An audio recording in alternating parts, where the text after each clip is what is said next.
Hello, my dear curious and studious students of surgery. Myself, Dr. Mahesh Chaudhary. I am warm welcoming you in my surgery lecture series. This surgery lecture series contains entire surgery with anesthesia, with radiology, with orthopedic. So stay tuned with us. Let's start our surgery lecture series.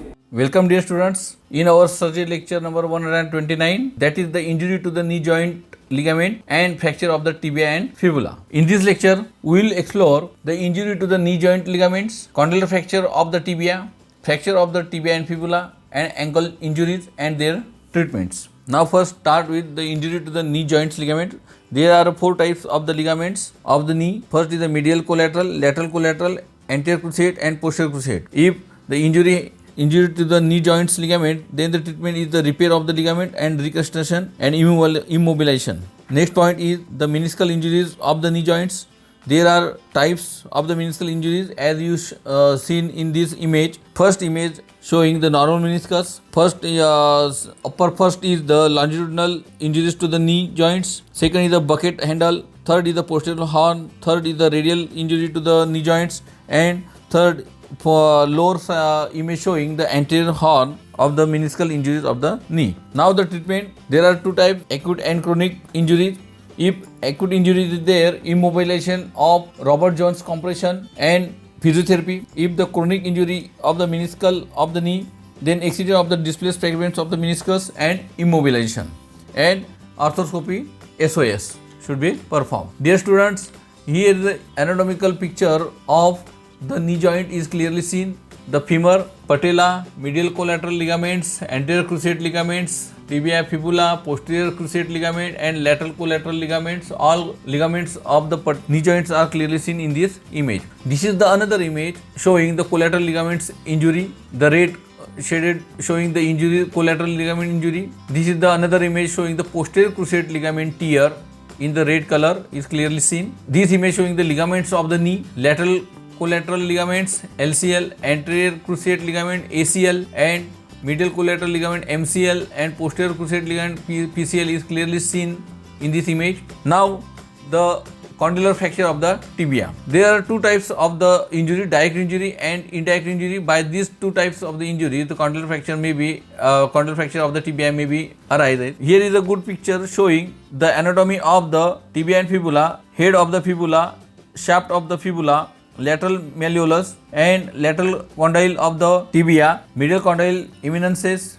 medial condyle, shaft of the tibia and medial malleolus. Here is another image showing the condylar fracture of the tibia is clearly seen, and this is the another image showing the fracture of the tibia. Nailing and plating is done. Now the fracture of the tibia and fibula. There is the types closed fracture and open fracture. Closed fracture is displaced and open fracture is undisplaced. Treatment is, if there is a closed fracture, closed reduction and immobilization, and if there is an open fracture, POP cast with the wedging, external fixator, open reduction, nailing and plating. And the complications of the fracture of the tibia fibula are the delayed and non-union, malunion, infection, compartment syndrome, injury to the major vessels and nerve. Dear students, here is the image on your screen. You clearly seen that the fracture of tibia and fibula is clearly seen. This is the another image of tibia fibula fracture. This is the nailing and plating for the tibia fractures. Now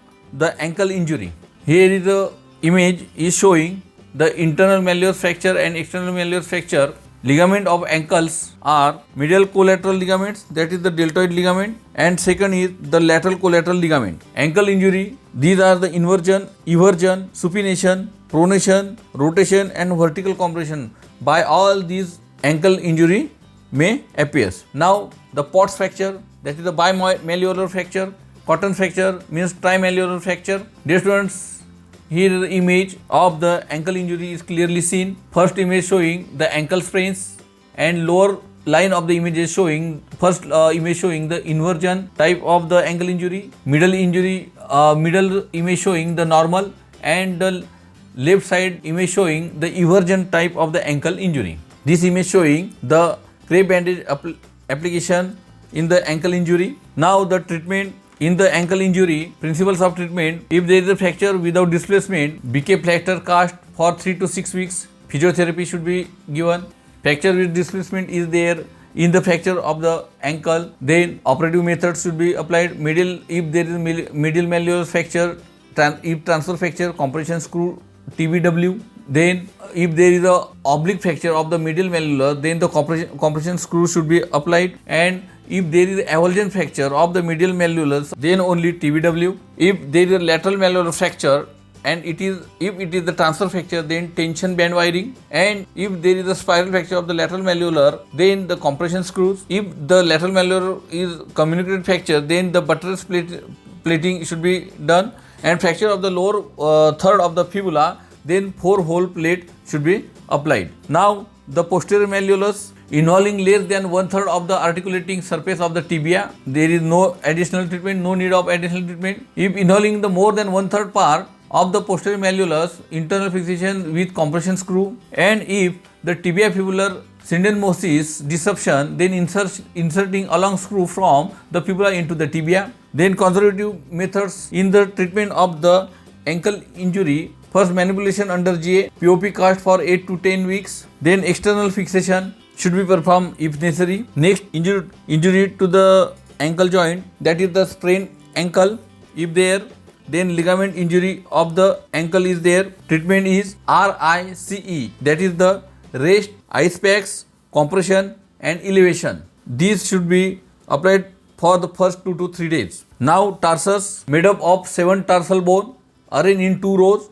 Proximal row consists of 3 tarsal bone, that is the talus above, calcaneus below and navicular, and distal row composite of the 4 tarsal bone: medial cuneiform, intermediate cuneiform, lateral cuneiform and cuboid. These are medial to lateral side. From 1st to 4th, these are situated medial to lateral side. Now metatarsals are 5 and phalanges are 14. Fractures of the metatarsal and phalanges. Fracture of the metatarsal and phalanges may be at the base, at the shaft and at the head. Now Jones fracture, fracture of the base of 5th metatarsal. And Marsh fracture means the fatigue fracture resulting from the long continued and often repeated stress from prolonged walking and running. This is called as a Marsh fracture. Now traumatic paralysia. This image showing the cord concussion. First image showing only roots affected. Second image showing only cord affected. And third showing roots plus cord affected. This is the cord concussion, and this may be reason for the traumatic paralysia. Investigation should be done. In such cases, the radiological investigation should be performed, CT scan and MRI. Dear students, here I tried to cover all the points regarding injury to the knee joints, ligament and fracture of the tibia, fibula and ankle joints. In short, you should go through from the textbook of orthopedic surgery for details and clear your concepts. There are very good videos on YouTube also, you should watch it. And here is the end of our surgery lecture number 129, that is the injury to the knee joints, ligament and the fracture of the tibia and fibula. Thank you.